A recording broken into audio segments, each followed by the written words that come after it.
My son, be wise and make my heart glad. In other words, if you be wise, that's going to make me happy. You know, not your scholarships, not your degrees, not your job. If you're wise, that will make my heart glad. And this is why, that I may answer him who reproaches me. So in other words, Solomon is saying, look, I've been trying to guide you in the right path and everything, and try to guide you in the right, into wisdom. But if you don't do it, those around me that are saying, you're teaching them the Bible, you try to homeschool them, and you try to teach them the ways of God. But look at them now. Look, your daughter's a harlot, your sons are addicted to drugs, they're womanizers, and they don't even care. That's a reproach. So he's begging his children, look, my sons, be wise and make my heart glad, that I may answer him who reproaches me. Hey, but I'ma preach the word and none of that hate gon' work. Hey, hold up. Now I don't know what you heard, but don't believe anyone that can't show you the word. Proverbs 27, verse 1. Do not boast about tomorrow, for you do not know what a day may bring forth. All right? Don't boast about tomorrow. Don't think that tomorrow is promised to you, because you don't know what today might bring forth. How many people had plans and then all of a sudden they just got taken out. Never boast about tomorrow, for you do not know what a day may bring forth. 22. Let another man praise you and not your own mouth, a stranger and not your own lips. All right. Some of us have this desire to boast, to be proud of our accomplishment, and we want to publish it to everyone. But here, the wisdom of God says, let another man praise you, not your own mouth. Don't praise yourself. Let others praise you. Let others see the good that you're doing, the things that that you have accomplished, and praise you for it. Let them do it. Don't do it in yourself. A stranger, not your own lips. Again, a stranger. It reminds me of this week. Josiah's playing basketball, and a stranger said, "Wow, you playing college? You play high school?" And he was like, "No, I'm not even a team." But that man was giving him praise. So try always not to, when you have something, not to boast in it. Let others see that light, see that achievement, that you should be proud of. Let them praise you. Don't praise yourself. Verse 3. A stone is heavy and sand is weighty, but a fool's wrath is heavier than them both. A stone is heavy. A big boulder is heavy. Sandbags, and they have like a hurricane, people put sand, they're like struggling to put it on top of each other. They're heavy. But a fool's wrath, when a fool gets angry, is heavier than them both. It just is so overwhelming to people. When a fool just bursts out and rages and goes berserk, is more heavier on those around him. That's something you should avoid, a fool, because when they explode, you might as well, it'll be easier for you to pick up sandbags a quarter mile back and forth than to deal with a fool's wrath. Verse 4. Wrath is cruel and anger a torrent, but who is able to stand before jealousy? Wow. So compared to cruelty and anger, jealousy is even worse. When somebody's jealous about you, it just leaves you, this negativity in the air. It's not a very positive environment you're in. Who is able to stand before jealousy? So, when you feel there's a person that's jealous, that's how it feels like. It's worse than wrath or anger, because the truth be told is they are wrathful and they are angry, but they're hiding it. They're jealous. Verse 5. Go scroll down, because these verses are combined. Verse 5 and 6. Open rebuke. Okay, remember, rebuke is not correction. Rebuke is you're very firm and you're telling them like it is. All right, don't confuse rebuke and correction. Remember, I think it's 2 Timothy 3:16 that says all scripture is given by inspiration of God, is profitable for correction, rebuke. They're two different things. A lot of people like to minimize rebuke and say, oh no, rebuke is, I'm just telling you gently, you should stop. No, rebuke is you're firm and you're like, look, what are you doing? Open rebuke is better than love carefully concealed. Click on 5. In the King James, it says, open rebuke is better than secret love. Yeah, right there. Open rebuke is better than secret love. So, as a wise person, when somebody's rebuking you, especially a wise person, go back, you should view that as better than somebody that has secret love. That's like, oh, you're, flattering lips, oh, it's okay, When somebody I remember when I was in the park last week, and this guy said, why you telling people about, their sins and all that? I mean, besides Isaiah 56, where it says that, God told his prophets to show my people their sins. The thing is, I use an example. I said, look, if let's just say you were using drugs and you had 2 people. One of them is like, you know what? I'm not going to say nothing. It's all good. Everybody's doing it. Then another guy, your brother, grabs you by your shirt and says, look, you're going down the wrong path. What you're doing is going to destroy you. It's going to destroy your finances. I tell you that the guy that's grabbing this guy and yelling at him and trying to correct him is better than the guy's like, oh, it's all good. You do you live your life. No, that guy doesn't love you. The one that is openly rebuking you loves you because he cares enough to stop you and tell you, look, what you're doing is destroying. If he didn't care, he would just like, whatever, I don't care. Open rebuke, go back, is better than secret love. Faithful are the wounds of a friend, but the kisses of an enemy are deceitful. So here God said, faithful are the wounds of a friend. When a friend is hurting you, you should thank him. You should be like, he's doing it for a reason. The reason why he's telling me I shouldn't do this or be with this person or go down that path is because it hurts. But you know what? It's faithful. What he's doing, he's trying to, get you out of the path. Faithful are the wounds of a friend. I remember in, I think Psalm 1, I think it's in like 148 or something. It said, David said, let the righteous smite me, it shall be a kindness, and let him bruise me, it shall not break my head. That's the mentality David had. He said, let the righteous smite me, smack me. He said, it'll be a kindness. In other words, after he gets smacked by a righteous man, David would be like, thank you. And they said, let him reprove me, it shall be an excellent oil upon my head. He said, if the guy just comes down hard on me, it is like excellent oil and it won't break his head. That's the mentality of a wise person. A person that's not wise, when somebody's correcting them and telling them, look, what you're going to, why are you judging? Why are you being disrespectful? They don't see that you're trying to be a faithful friend. Faithful are the wounds of a friend, but the kisses of an enemy are deceitful. Oh, the enemy will tell you, you're wonderful. It's okay. It's great. You're doing good. Do you? That's deceitful because you're going down the wrong path. 7, a satisfied soul loathes the honeycomb, but to a hungry soul, every bitter thing is sweet. To a satisfied soul, meaning a person is full. They've had enough. They loathe the honeycomb. In those days, the honeycomb was like a cheesecake.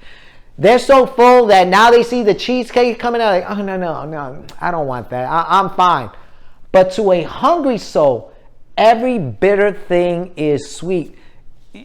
If you just gave them an expired nut, they'll eat it and be, oh, thank God for this. This nut is the tastiest nut I ever tasted.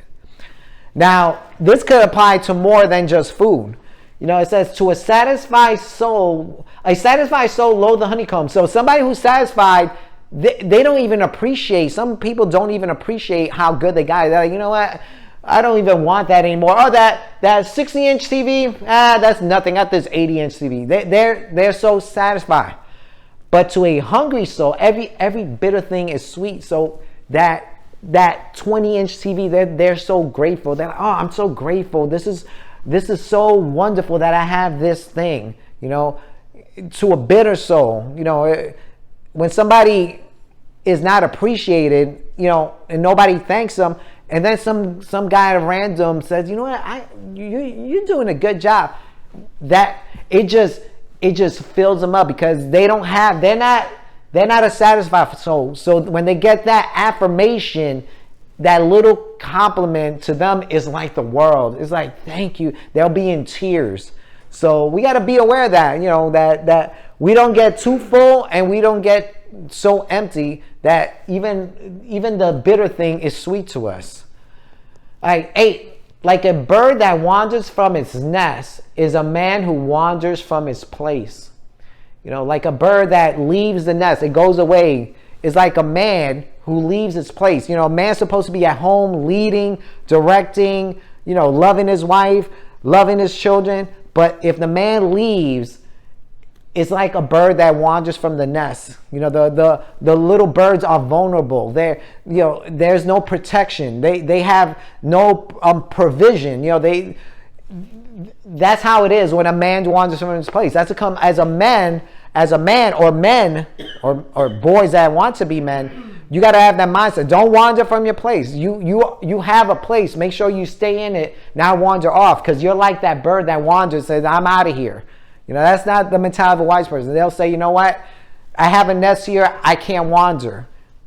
Verse 9. Ointment and perfume delight the heart, and the sweetness of a man's friend gives delight by hearty counsel. Click on that, verse 9. Let me in NIV. Perfume and incense brings joy to the heart. When somebody walks and they have perfume on, you're like, yeah, that smells good. It brings joy to the heart.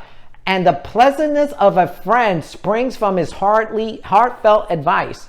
So when you have a true friend and they give you heartfelt advice, they're like, you know what, this is the way it should be. You take it as like a perfume and incense, like, oh, thank you. I was so confused. I didn't know where to go, what to do. But because of what you said, it just lifts up his spirit. And the pleasantness of a friend springs from his heartfelt advice. When a friend is pleasant to you and then they give you that, it's like, they give you that advice. It's like, man, thank you. It's better than perfume and incense. That's how it is. All right, verse 10, go back. Let's see. Do not forsake your own friend or your father's friend. All right. So don't forsake your friend. Let's say, I've gotten high in my life. I don't need these guys anymore. They're still in low status, and I don't need them. And it says, or your father's friends. If your father has friends, don't forsake them. Be like, yeah, that's his friends. I'm not going to deal with them. It says, do not forsake your own friend or your father's friend, nor go to your brother's house in the day of calamity. Now, this is why he's going to say, don't go to your brother's house. Better is a neighbor nearby than a brother far away. So in other words, if your brother's far away and there's a situation happening, let's just say there's a fire in your house. What good is your brother if he's like 200 miles away? Better is a neighbor nearby than a brother far away. This verse is telling us, look, we got to love our neighbors, especially those very close to us, because there might be a situation that might happen that you're going to need them as a neighbor, and your brother cannot save you. Your brother would gladly save you, but he can't because he's far away. Better is a neighbor that is nearby than a brother far away. So, so in other words, don't be like, you know what, I don't care about my neighbors. I got my bros up there 200 miles away. You might have them, but 200 miles away, that's 2-3 hours. They really can't do anything for you when you're in calamity. So love your neighbors. Don't undervalue your neighbors or disregard them or ignore them. Make sure you love your neighbor. Verse 11, my son, be wise and make my heart glad, that I may answer him who reproaches me. Now, what is Solomon trying to say here? He's saying, look, my son, be wise. He's saying, look, be wise. Don't be a fool. Don't be simple. My son, be wise and make my heart glad. In other words, if you be wise, that's going to make me happy. Not your scholarships, not your degrees, not your job. If you're wise, that will make my heart glad. And this is why, that I may answer him who reproaches me. So in other words, Solomon is saying, look, I've been trying to guide you in the right path and everything, and try to guide you in the right, into wisdom. But if you don't do it, those around me that are saying, ha, you're teaching them the Bible, ha, you try to homeschool them, and you try to teach them the ways of God. But look at them now. Look, they're your daughter's a harlot, your sons are addicted to drugs, they're womanizers, and they don't even care. That's a reproach. So he's begging his children, look, my sons, be wise and make my heart glad, that I may answer him who reproaches me. Those people could criticize and saying, oh, you shouldn't homeschool your kid. You're depriving them of social connections. Oh, you should stop teaching them the Bible. That's old stuff. That's old fashioned. If you turn from it, they're going to reproach the father. So it's telling the children, look, you got to live also, and your life is not only for yourself. You got to make sure that you honor your father's name. Because if you start doing things that are reproachful, they're going to say, look, see, Dad, all that work, and look at your sons. They're strung out. Your daughter's a harlot. Look.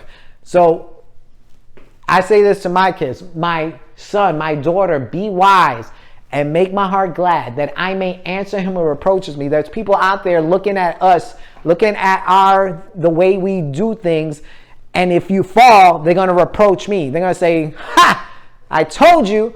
I told you they were hypocrites. I told you, the kids were not going to, follow their ways. Don't, my son, be wise. 12. A prudent man foresees evil and hides himself, but the simple pass on and are punished. A prudent man can see ahead. He sees things that are happening, whether it's the economy, whether it's in his household. A prudent man foresees the evil. He sees what's coming, But the simple, they don't see it. They just continue on the path they're going. They don't see it. And what happens? They're punished. They suffer. They suffer economic hardship. They suffer in their family. Things happen. That's a come. It's always wise to foresee. You gotta. They talk about 3D or 4D chess. You gotta have that mentality. You gotta say, okay, if they go this way, what will happen here? What if they go here? What's A or B? And that's how you gotta be. Not, well, let's just do it and see what happens. No. A prudent man foresees evil and hides himself. So he sees ahead. He says, whoa, I think if we go that path, this might happen. So I'm not going to go that path. But the simple, they don't care. They just, whatever. We just do whatever. And when things happen, it happens. Guess what? The thing that happens, they're punished. So don't be simple. Be a person of foresight. Be a person that sees way ahead. Not go pass on and are punished. 13. Take the garment of him who is surety for a stranger. Right? So in other words, if you say, look, I'm gonna give a loan out to this guy in my name, a stranger, I barely know him. You know what? Just might as well count that money as loss. Because back in those days, they used to give garments out as a way to give a loan, right? In our generation, we take clothes for granted. We could buy a shirt for $3 at a thrift store. But in those days, the garment was a means to, like, a down payment. Like, you're saying, look, I'll give my garment, just give him what he needs.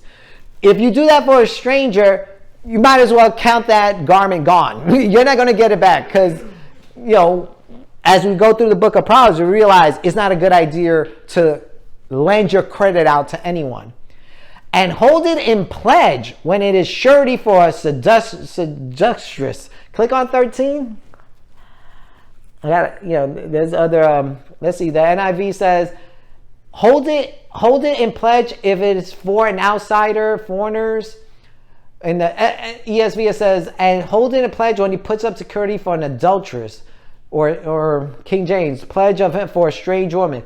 So if you do it for a foreigner, again, a stranger, or an adulteress, a woman that, your wife, because that's what an adulteress is. You're like, your wife is an adulteress. You're like, I'm a giver, I'm a get her stuff, because, I want to reconcile the marriage. Even though she slept around with this guy and that guy, guess what?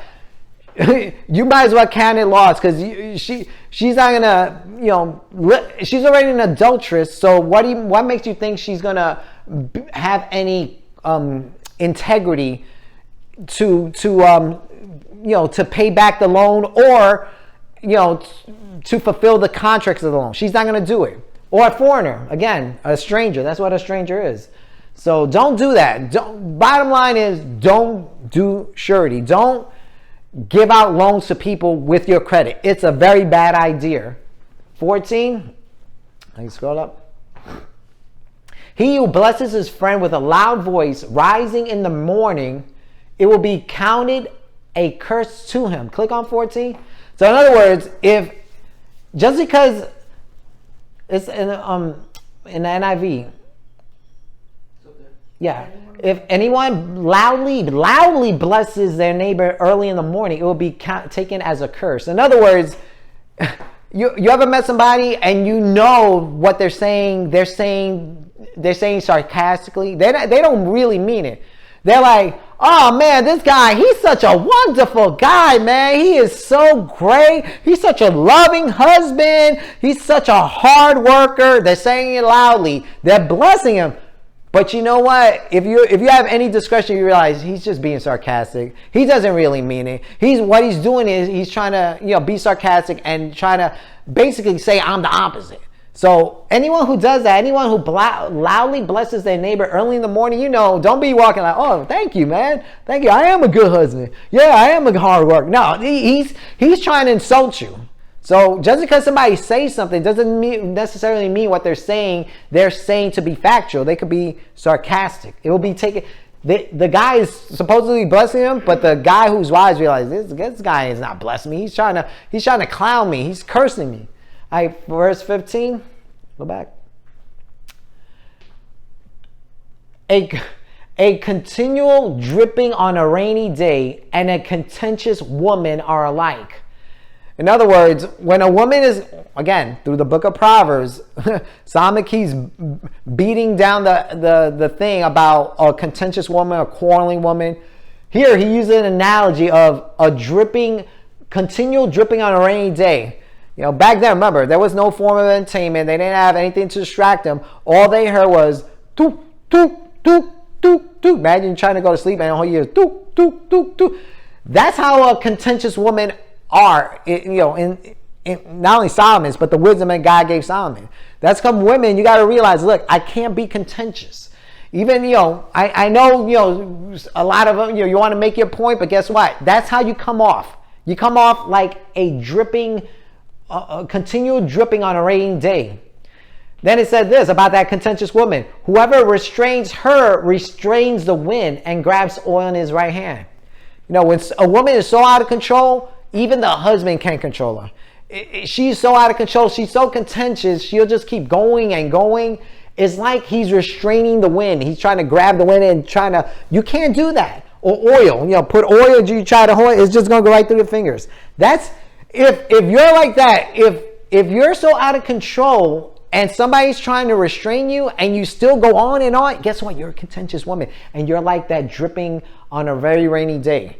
So you got to check yourself. A lot of women got to check themselves. Say, am I that contentious? Not, well, no, I have a right.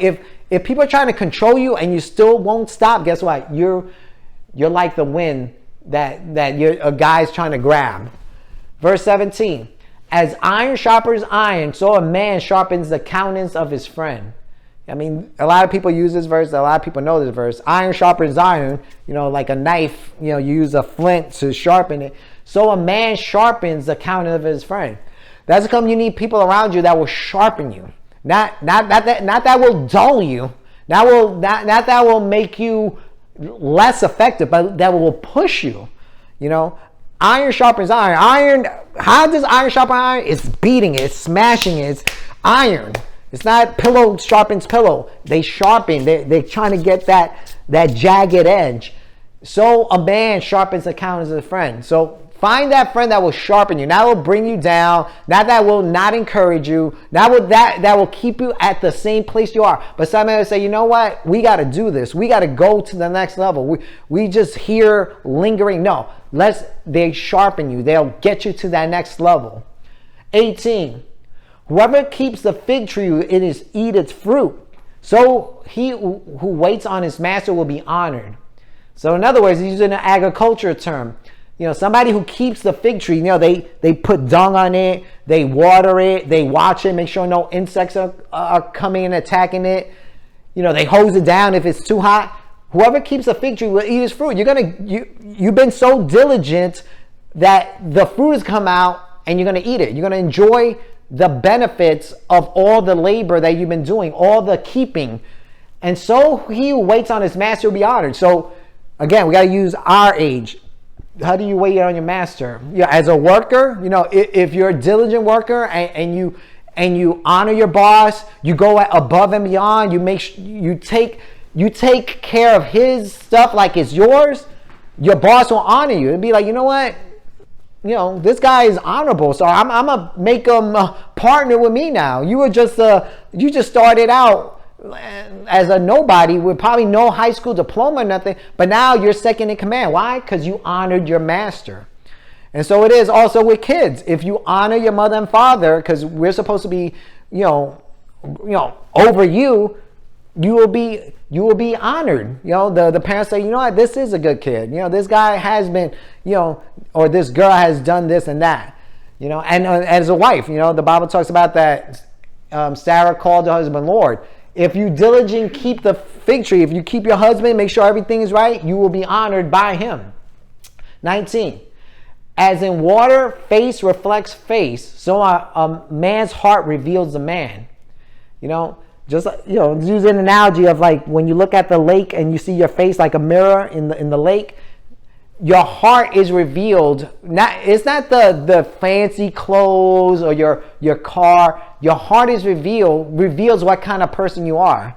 You could put on a mask, but eventually what's in your heart is gonna reflect you. So that's the mirror, your heart. That's come. James said that that we got to go into the mirror. How that thing goes about the man that walks away. Yeah. When we see ourselves in the mirror, when we look at the reflection, are we going to correct those things, those little blemishes, or are we just going to look at ourselves and one thing and say, whatever, I'm good? You got to, that the mirror is the word of God, and the word of God is going to convict you. Are you going to let the word of God convict you, or are you just going to say, whatever, and walk away?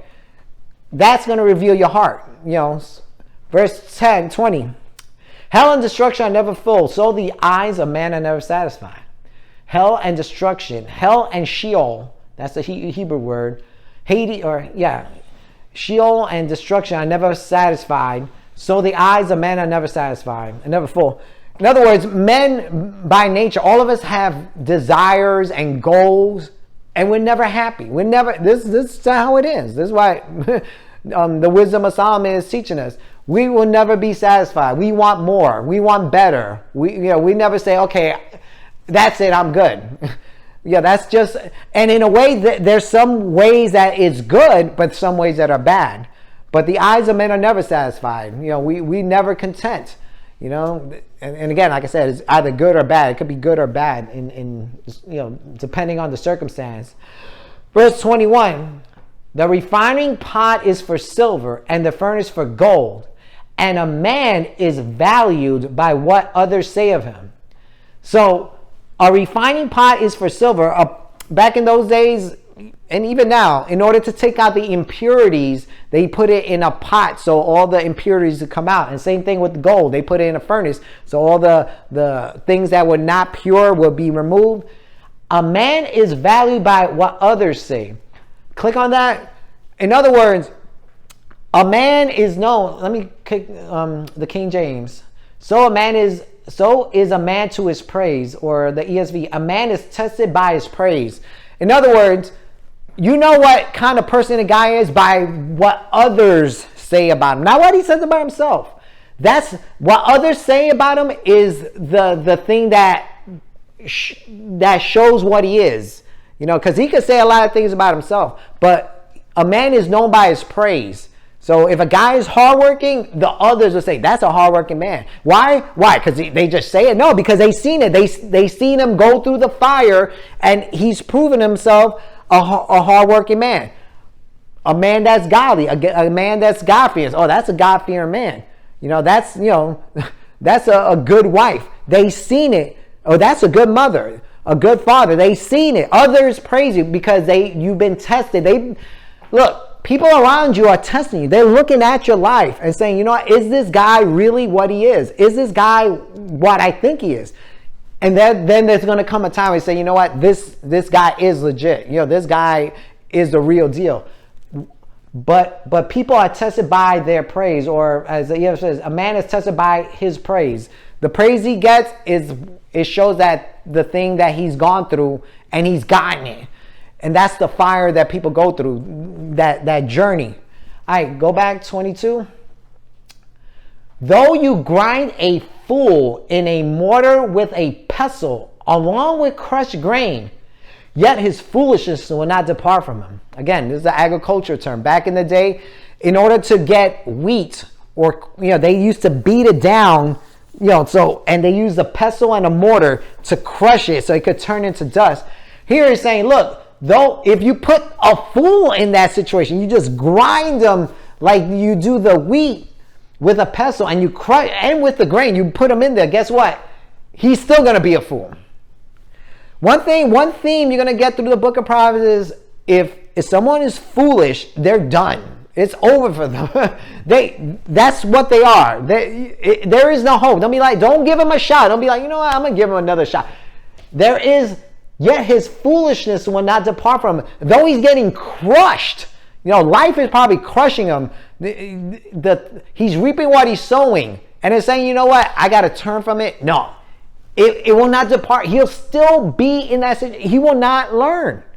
So that's a warning to us.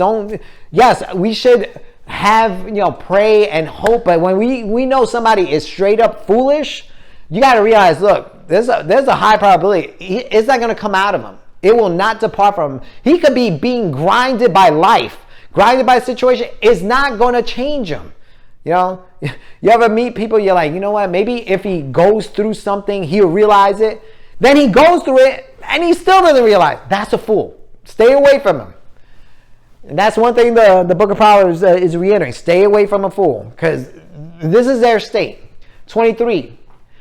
Be diligent to know the state of your flocks and attend to your herds. In other words, using our situation, in our generation, you got to know what's going on around you in your life, and especially when it comes to your finances. It says the state of your flocks. If there's people sick, or they need things, like for example, if your kids need a driver's license, or they need to meet some counselor concerning college. Know the state of your flocks and attend to your herds. I mean, it could be also used in a pastoral thing. If a pastor truly has a pastor's heart, he will know the state of his flocks. He will know what's going on in their lives. He won't be like, well, I'm the pastor, so I'll just sit here and I'll just preach for 30 minutes to an hour and that's it. No.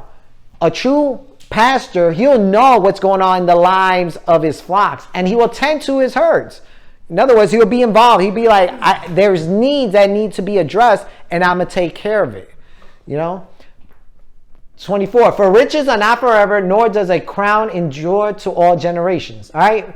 Riches, how many people have been rich and they lost it all? How many people like the Vanderbilts that built railroads and oil companies, they've been around. Then all of a sudden, like 4 or 5 generations, their kid is, they have the name, but they got nothing.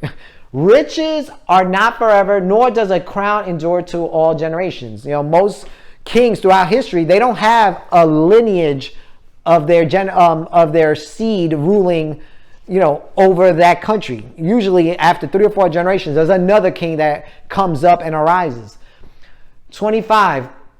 When the hay is removed and the tender grass shows itself. Notice, when the hay is removed. Now, you got to do it. The hay doesn't remove itself. Hay is like the stubble that's on the ground. When the hay is removed and the tender grass shows itself, because you remove the hay, now all of a sudden the grass is coming up and the herbs of the field are gathered in. So you move the hay. Now all of a sudden the grass, the good stuff is going up. And now the herbs of the field, you gather it in. You gather all the stuff, the the tender grass that has grown up, what's going to happen? The lambs will provide you clothing. In other words, you'll feed the lambs with the herbs that you gather. The lambs will provide you clothing, and the goats the price of a field. So the lambs will provide you what you need in your house, and the goats will provide the things that you need for your house. I'm repeating it myself, right? The goats will provide you the things that you need for living, like clothing, milk, food.